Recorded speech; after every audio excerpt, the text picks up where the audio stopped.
નમસ્કાર, હું છું કેતલ અને આપ જોઈ રહ્યા છો CB24. યલો ફીવરની રસી આપવા માટે હવે અમદાવાદમાં નવા કેન્દ્રો ખોલવામાં આવશે. અમદાવાદથી આફ્રિકા જતા લોકો માટે યલો ફીવરની રસી લેવી ફરજિયાત છે. તે માટે AMCએ પશ્ચિમ અને પૂર્વ ઝોનમાં આ રસી આપવા માટેની સુવિધા ઉપલબ્ધ કરાવાઈ છે. શહેરીજનોના આરોગ્યને ધ્યાનમાં રાખી અને બહારના વપરાયેલા તેલ દ્વારા થતા આર્ટરી બ્લોકેજીસ અને હૃદયના રોગોની સમસ્યા લોકોમાં વધતી જોવા મળી રહી છે. FSSAIની ગાઈડલાઈન મુજબ શહેરના મોટા અને જાણીતા ફરસાણના વેપારીઓ માટે TPC મશીન ફરજિયાતપણે વસાવવાની જોગવાઈ મંજૂર કરાઈ છે, જે અંતર્ગત 42 જેટલા મોટા ફરસાણના વેપારીઓ TPC એટલે કે ટોટલ પોલર કાઉન્ટ મશીન ખરીદી લેવા જણાવાયું છે, જેમાંથી અત્યાર સુધી 13 જેટલા એકમોએ આ મશીન વસાવી પણ લીધું છે. સ્ટેન્ડિંગ કમિટી ચેરમેને જણાવ્યું કે અમદાવાદથી આફ્રિકા જતા લોકો માટે યલો ફીવરની રસી લેવી ફરજિયાત છે. તે માટે AMCએ પશ્ચિમ અને પૂર્વ ઝોનમાં આ રસી આપવા માટેની સુવિધા ઉપલબ્ધ કરાવવામાં આવશે. ગત વર્ષે અમદાવાદના 9,900 જેટલા લોકોએ મધ્ય ઝોનમાં આરોગ્ય ભવનમાં યલો ફીવરની રસી લઈ અને આફ્રિકાનો પ્રવાસ કર્યો હતો. ત્યારે હવે જે પ્રમાણે અમદાવાદ શહેર 480 ચોરસ કિલોમીટરમાં પ્રસરી રહ્યું છે અને પશ્ચિમ તેમજ પૂર્વના વિસ્તારોમાં પણ આ યલો ફીવરની રસી લોકો લઈ શકે તે માટેની વ્યવસ્થા કરવામાં આવશે. તો ફૂડ વિભાગમાં હાલ 16 જેટલા ફૂડ સેફ્ટી ઓફિસરો છે અને આવનારી ભરતીમાં 42 જેટલા નવા ફૂડ સેફ્ટી ઓફિસરોની નિમણૂક કરવામાં આવશે, જે માટે અત્યાર સુધી 14,000 જેટલી એપ્લિકેશન આવી છે, જેની આ મહિને પરીક્ષા લેવામાં આવશે. જે બાદ ભરતી પ્રક્રિયા પૂર્ણ થતાં એક વોર્ડમાં 42 જેટલા ફૂડ ઇન્સ્પેક્ટર રહેશે. Standing committee chairman Devang Dani અને ફૂડ વિભાગના વડા ડોક્ટર તેજસ શાહે જણાવ્યું હતું કે જે રેસ્ટોરન્ટ્સ દૈનિક 50થી વધુ લીટરનું તેલ ખાદ્ય ચીજ બનાવવા માટે ઉપયોગ કરે છે, તેઓએ ખાસ ફરજિયાત મશીન વસાવવાનું રહેશે. એક રજિસ્ટર મેઇન્ટેન કરવાનું રહેશે. આ રજિસ્ટરમાં રોજનું બળેલું તેલનો રેકોર્ડ રાખવામાં આવશે. આ બળેલા તેલને ભારત સરકાર દ્વારા નિમણૂક કરાયેલી 53 જેટલી એજન્સીઓને આપવાનું રહેશે. 55થી 60,000 રૂપિયાની કિંમતનું અત્યંત આધુનિક અને સારું મશીન લગાવવા માટે જાણ કરવામાં આવી છે. મ્યુનિસિપલ કોર્પોરેશનના ફૂડ ઇન્સ્પેક્ટર ગમે ત્યારે હોટલ રેસ્ટોરન્ટમાં ચેકિંગ કરશે. મશીનનો ઉપયોગ કરી અને ચેકિંગ કરવામાં આવે છે કે કેમ તેની તપાસ કરશે.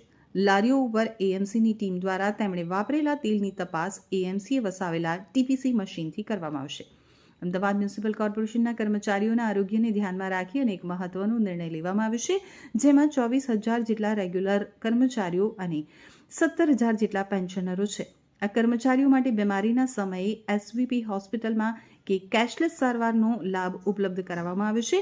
અગાઉ કર્મચારીઓની સારવારને રેઇમ્બર્સ કરવામાં આવતું હતું, જેમાં તેઓએ સારવારના એડવાન્સમાં રૂપિયા આપવાના રહેતા હતા. પરંતુ આજના તાકીદના કામમાં કોર્પોરેશનના કર્મચારીઓની ચિંતા કરી તેમને કેશલેસ સારવારનો લાભ મળશે. આજે મળેલી સ્ટેન્ડિંગ કમિટીમાં તેનો નિર્ણય લેવામાં આવ્યો છે.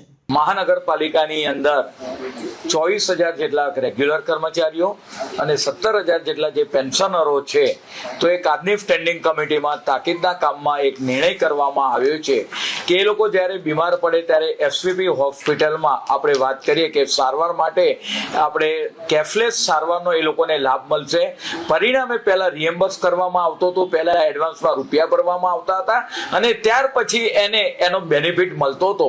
પરંતુ આજના તાકીદના કામની અંદર કોર્પોરેશનમાં જે કર્મચારીઓ કોર્પોરેશન માટે સતત કામ કરતા હોય છે, સવારના 7 વાગ્યાથી રાતના મોડા સુધી, આ કર્મચારીઓ જ્યારે બીમાર પડે ત્યારે એની ચિંતા કરીને કેશલેસ સારવારનો લાભ મળે તે આજના વાત કરી કે તાકીદના કામ તરીકે મંજૂર કરવામાં આવ્યું છે.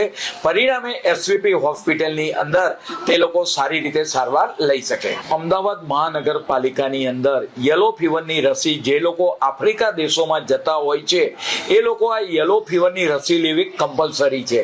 મહાનગરપાલિકામાં મધ્ય ઝોનની અંદર આરોગ્ય ભવનની અંદર આ યલો ફીવરની રસી આપવામાં આવતી હતી. ગત વર્ષે લગભગ 9,900 જેટલા લોકોએ આ યલો ફીવરની રસી લઈ આફ્રિકા ખાતે ગયા હતા.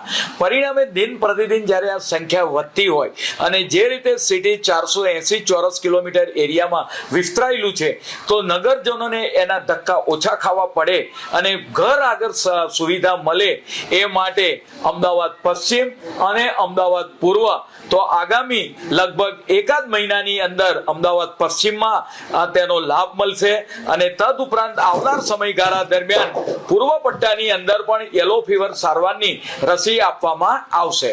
અમદાવાદ મહાનગરપાલિકા દ્વારા બાકરોલ ગૌશાળા અને દાણીલીમડા ગૌશાળામાં લગભગ 1100 જેટલી ગાયોની સેવા કરવામાં આવતી હોય છે. પરિણામે તેમના ગોબરમાંથી એ ડમ્પ સાઇટ પર ના થાય એ માટે ગત વર્ષથી એને રિસાયકલ કરી અને રીયુઝ કઈ રીતે કરી શકાય, દેશના વડાપ્રધાનનો જે સંકલ્પ છે R3 એટલે રિડ્યુસ, રિસાયકલ એન્ડ રીયુઝ. પરિણામે આપણે વાત કરીએ કે હોળીનો જ્યારે ફાગણી પૂનમનો તહેવાર નજીક આવતો હોય ત્યારે આપણે વાત કરીએ કે લાકડાનો ઉપયોગ ઘટે અને ગોબરમાંથી બનાવેલી સ્ટીકનો ઉપયોગ વધારે થાય એટલે મહાનગરપાલિકા સંચાલિત બાકરોલ ગૌશાળાની અંદર આપણે વાત કરીએ કે હોળી ગોબરમાંથી બનાવેલી સ્ટીક અને છાણા બનાવવામાં આવે છે. ગત વર્ષે રાજ્યના માનનીય મુખ્યમંત્રી ભૂપેન્દ્રભાઈ પટેલ સાહેબે થલતેજ ખાતે વૈદિક હોળીનો પ્રારંભ કરાવ્યો હતો. ગત વર્ષે 46 જેટલી સોસાયટીઓમાં આ વૈદિક હોળી આપણે વાત કરીએ કે પહોંચાડવામાં આવી હતી. બાકરોલ ગૌશાળામાંથી આ વખતે ગાયના ગોબરમાંથી તૈયાર કરેલા છાણા અને એની સ્ટીક લગભગ 101 જેટલી સોસાયટીઓમાં આનો લાભ મળે તે માટેનો પ્રયત્ન કરવામાં આવ્યો છે. ગૌશાળાની અંદર આ હોળીની સ્ટીક બનાવી એના ગોબર છાણા બનાવી અને એનો ઉપયોગ કરવામાં આવે છે. પરિણામે પર્યાવરણનું જતન પણ થાય છે અને આ ગોબરનો ઉપયોગ થાય છે.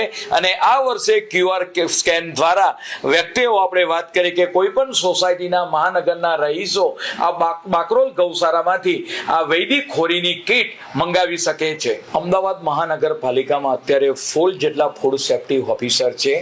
આગામી સમયગાળા દરમિયાન 42 જેટલા ફૂડ સેફ્ટી ઓફિસરોની ભરતી કરવામાં આવશે. તેના માટે 14,000 જેટલી એપ્લિકેશન પણ આવી ચૂકી છે અને એક્ઝામના આધારે એમની ભરતી કરવામાં આવશે.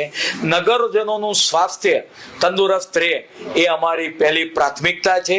મહાનગરની અંદર આપણે વાત કરીએ કે જે રીતે જુદા જુદા રેસ્ટોરન્ટો આવેલા હોય તેની અંદર ગુણવત્તાવાળું તેલ વપરાય અને આપણે વાત કરીએ કે લોકોનું આરોગ્ય જીવન જોખમાય નહીં.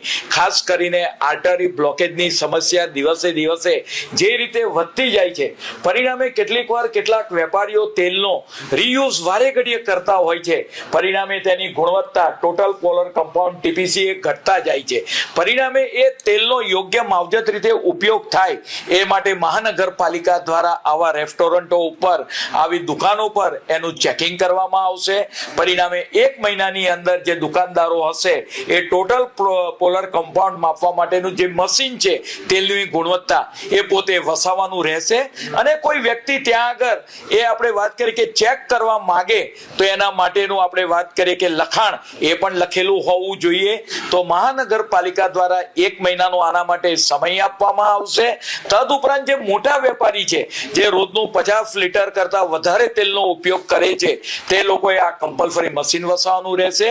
અને જે છૂટક વેપારીઓ છે કે જ્યાં આગળ નાની લારી પર લોકો સવારના પોરમાં નાસ્તો તરેલું ખોરાક ખાતા હોય છે એની પણ તેલની ગુણવત્તા સારી સચવાય એ માટે મહાનગરપાલિકાના ફૂડ સેફ્ટી ઓફિસરો પોતે મશીન લઈ એની ગુણવત્તા તપાસશે અને પરિણામે જો તેલ એ વાત કરીએ કે ઉપયોગ કરવા લાયક નહીં હોય તો એના માટે વાત કરીએ કે એનો નાશ કરવામાં આવશે. તદ ઉપરાંત એ તેલ જ્યારે તર્યા પછી ભારત સરકાર માન્ય કેટલીક એજન્સી છે આ તેલ દર અઠવાડિયે તેનું કલેક્ટ કરે અને એનું પણ એને વળતર મળે.